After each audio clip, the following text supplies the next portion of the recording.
you may want to steer clear of Orlando if you can't handle these 6 things I'm going to talk about in this video. Hey everyone, my name is Joel with LPT Realty, and on this channel I talk about what it's like to live, work, and play here in Orlando, Florida. And if you're thinking about moving here to our beautiful city, I do have a free relocation guide. I'd love for you to check it out. It highlights different aspects of Orlando, has some good communities for you to check out. And my favorite part really is the interactive map, where you'll find the location of some highly rated schools, things to do in Orlando, shopping, and a lot more. So just go ahead and check out the link below in the description. Now, if you cannot handle the extreme heat, that is one great reason to avoid living in Orlando, or even much of Florida for that matter. Now, keep in mind that much of the year, the weather is pretty nice here in Orlando. I mean, I'm thinking about sometime between October all the way through middle of March. It is really nice. In fact, the other day, right now, when we're recording this, it's March, I was able to walk outside. It's beautiful weather, 75 degrees. We even had a cold snap where it dropped to 60 degrees.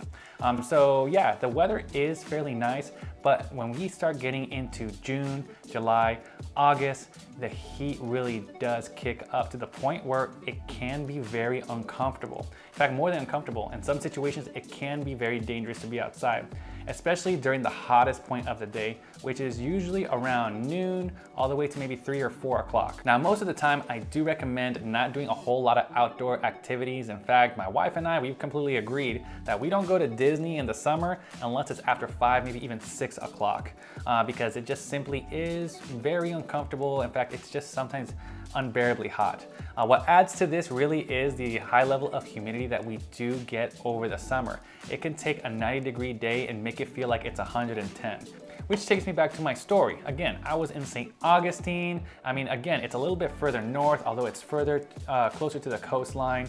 So there could be a little bit extra humidity, although we do get a lot of nice cool breeze when we do visit St. Augustine during that time of year. But for the most part, going out in the middle of a day, even if it's sitting in a trolley where there's a little bit of shade, I mean, it can get unbearably hot, especially if, you know, you're not used to drinking a lot of water, making sure you get your electrolytes, and you know, it could lead to the point, it can take you to the point where you're dehydrated, you could even pass out. So again, it's just one of those things that if you can't handle a lot of heat, if you're from up north and you've never really experienced any kind of, like, for example, you've never gone on vacation on an island or here in Florida or anywhere where there's a lot of heat, it might be really tough. It might be really challenging to acclimate. So one of the big things I would also say is, you know, you really do need to get ready for the dry fit lifestyle. Most people, I mean, I have a buddy of mine, we joke all the time that all we wear, it simply is dry fit. Even the shirt I have on right now is some kind of dry fit shirt because, again, when you're outside and you're in all that humidity, you start sweating, you don't want your shirt to just be soaked in, you know, with a cotton shirt. You want to wear something where it's going to just kind of evaporate, you know, it's going to cool you down. Simply put, cotton, you know, clothing just does not work well down here. I mean, you can wear it, it's fine. It's not the end of the world. In fact, you can probably make it through most of the day, even the hottest of days, without wearing dry fit. But I mean, once you try it and you're out there, I mean, it's just so much more comfortable in the hot weather. It's so much comfortable when you start sweating a lot, especially if you're a heavy sweater. I mean, you're gonna really feel uncomfortable being in a wet shirt all day. In fact, you're gonna go from being outside and sweating like crazy and then getting in a car where there's air condition and you're gonna get extremely cold extremely fast. That's why we really do like, you know, wearing the dry fit clothing. So again, if you can't handle the high heat, if you are just, you know, you don't like to wear dry fit clothing, then again, that's one great reason to steer clear of Orlando altogether. Now, the second reason you should avoid Orlando is the fact that it's just not very walkable. Now, I don't have a ton of experience with walkability, but I do know that a lot of people moving from larger cities do kind of like that kind of lifestyle where you can just simply leave out front your door and walk down the street and go get a coffee. The only real experience I have with that is when I was a kid, I'd visit my grandparents over in Puerto Rico, and I do remember that, you know, getting the loaf of bread that morning freshly baked and getting some coffee, maybe some pastries, was about a 5-10 minute walk, and I absolutely love that. So I can sympathize with you if that's something that you just simply love. Now, it's not all bad news. There are some areas in Orlando, some communities that are exactly like that. You can just walk down the street, there's a couple of coffee shops, a couple of bars, a couple of restaurants. It's not too far, but those are very few and far in between. The good news is that some developers in the area are starting to lean more in that direction. where they're building communities that do have some of those amenities. But for the most part, if you're going to get anywhere here in Orlando, you're going to need a car and you're gonna have to drive 5 or 10 minutes. Now, on top of that, the reality is that, you know, Orlando, aside from not being walkable, is not very pedestrian friendly. In fact, we have a lot of crosswalks that have these like flashing signs like crazy, because in Orlando, I mean, we're just not used to people walking around, walking across the street, using a lot of crosswalks. You don't see a lot of foot traffic by the major road. And it's just because of that reason. It's not very walkable. So on top of the fact that it's not walkable, it's also not safe to walk too far, because the truth is Orlando drivers are just not paying attention for pedestrians. There are too many times I've seen near misses on an intersection with a car and a pedestrian. So I mean, me personally, I would kind of stay away from trying to get anywhere on foot altogether. Now, before we get to the next reason to not move here, if you're feeling unsure about your next move, whether it's moving or staying put, just want to let you know I'm here to help. I'm more than just about selling houses. I want to be your trusted resource. I'd be more than happy to help guide you through the financial aspects and really help you develop a plan that would fit your needs and goals. You can feel free to email me, text me, or call me. You can find my contact information down below in the description. Now, on to our next reason. So the next big thing is gonna be the traffic. Now, Orlando has grown a lot over not just the last 2 years, but really 10, 20 years. And one of the challenges Orlando has consistently faced is infrastructure, keeping up with the amount of people that are moving here. So much so that we have a massive housing shortage. Now, a lot of that has led to a lot of traffic. We have a ton of bottleneck areas where suddenly you go from 3 lanes quickly to 2 lanes. Out of nowhere, you're down to 1 lane, and the cars are still coming. They're still traveling further down the road. It's not like the cars reduce as the lanes reduce. So that's something that we've done an okay job of keeping up with. I mean, I've seen, since I've moved here over 15 years ago, there have been so many road projects. It feels like it's never-ending construction. And just when they finish with one and you're excited and you're happy that they're all complete, guess what? There's another massive project on the other side of town. So we're constantly adapting, we're constantly growing, but the fact remains is that we just simply have a very large city with a large population, large and growing population. I mean, we have 800 people here moving every single day. And so it makes sense that traffic is just that bad. Not to mention the fact that Orlando is simply a tourist destination. We have people coming from all over the world, all over the US all the time. Add to that the fact that our airport is in the middle of Orlando, basically in the middle of Orlando, and that just kind of adds to the problem. Now, the airport has a lot of great exits, you know, they've done a decent job with the roads, but for the most part, it's still gonna get very congested. And on top of that, when you get to the traffic hours, which is really between 3 and maybe 6, 7 o'clock, I mean, there are gonna be a lot of traffic jams through the major roads, through the major tollways. So you're gonna find yourself, you know, being stuck and backed up in a lot of traffic. Now, a way around that might be to take the toll roads. You know, funny thing is that, you know, sometimes if you try to use Google Maps and tell Google Maps not to use the toll roads, you want to go the cheapest route. I mean, it might say that, oh, the predicted time is about 20 minutes, but the truth is that, you know, it's kind of gonna be still unpredictable. That 20-minute drive can easily turn into a 45-minute drive out of nowhere, because again, we have a lot of new people in the area, we have a lot of tourists, and sometimes we just have road closures. We'll have a whole lane down one of the major highways that gets closed off, really for construction or maintenance. So due to all those reasons, we just have a ton of traffic here in Orlando. Now, the next challenge that we have is our sunsets. Now, I know that sounds kind of weird because most people love sunsets, right? They're inspiring, they're beautiful to look at the end of the day when you're going on a nice walk. However, in the summer, at the peak of summer, thanks to daylight saving time, our sun will sometimes set as late as 8:30. I've seen light out at 9 p.m. So yeah, I mean, that is something that many people who just have not lived in a subtropical area just really haven't experienced too much.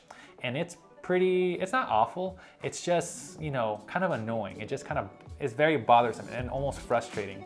One of the biggest challenges I have are my little ones. You know, I have an 8-year-old and I always have to explain to her that I understand that the sun hasn't gone down, but it's still bedtime at 7 while it's very bright outside. So I know some of you out there who have, you know, little ones, you know, can already hear the conversations that you're gonna have in your head, especially those that, you know, those kids that seem to be, and my daughter's one of them, you know, they wanna, you know, challenge what you're saying.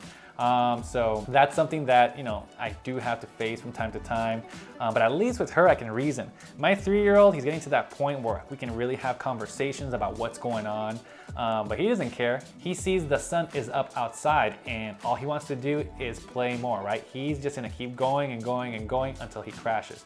So what do? We tuck him to bed, we go through our same, you know, daily routine, bath time, story time, and then it's bedtime, and then we block out the window so there's no sun coming in. I mean, that's something that fits with our lifestyle and routines. I know with some families it's a little bit different, you know, kids go to bed a little bit later, but if you have a bedtime routine that ends around 7 o'clock, it's gonna be tough to convince the kids to go to bed.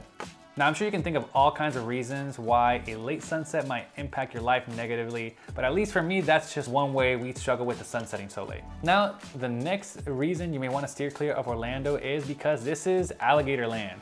Well, not just alligators, there's a lot of other kinds of creatures. The other big one I've seen a few times are snakes in my yard.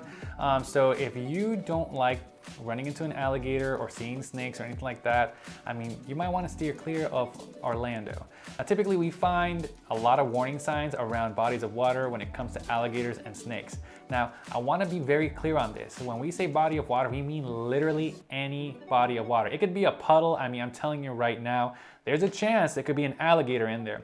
One of the things that we have a lot of, especially in these communities around Orlando, are the water reservoirs. They're like little small ponds. They take in some of the rainwater, and they're man-made.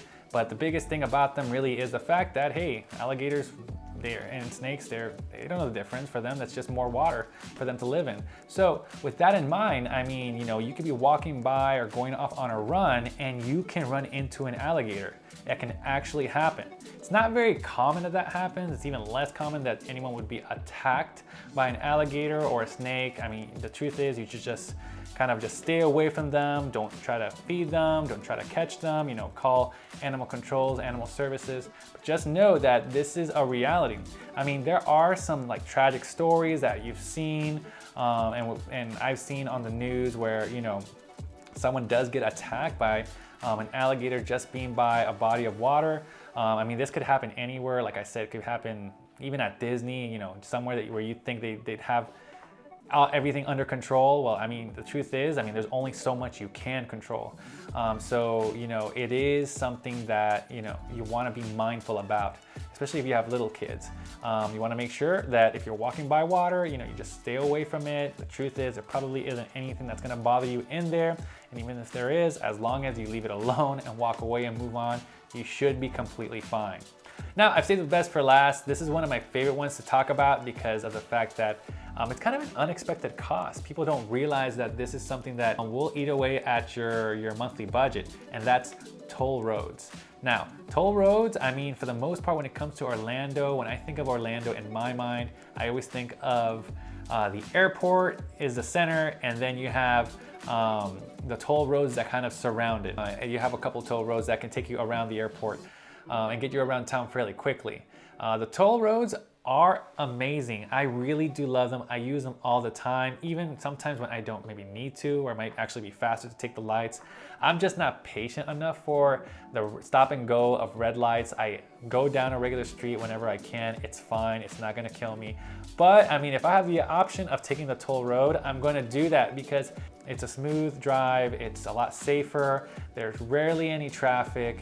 However, the biggest problem with them is the cost. I mean, it just gets very expensive. Just to give you an idea, a trip from the airport to Disney can take about 20 minutes if you take the toll roads. Without the toll roads, especially during traffic hour, that can quickly turn into an hour-and-a-half headache. So that's why I would always recommend taking the toll roads, but it costs $3 to do that from the airport all the way to the nearest exit to Disney. Now, I know that $3 doesn't sound like a lot of money, But if you go a little further out, maybe to East Orlando, where there's a lot of college students and you have to work, I mean, that $3 goes to $5. And then if on the way home, that's another $5. That's $10 in one day. That can easily turn into $200 per month to get to work. Now, that's just one example. I know when I used to commute a lot more, I was paying at least $150 a month to just use, a couple exits on the tollway.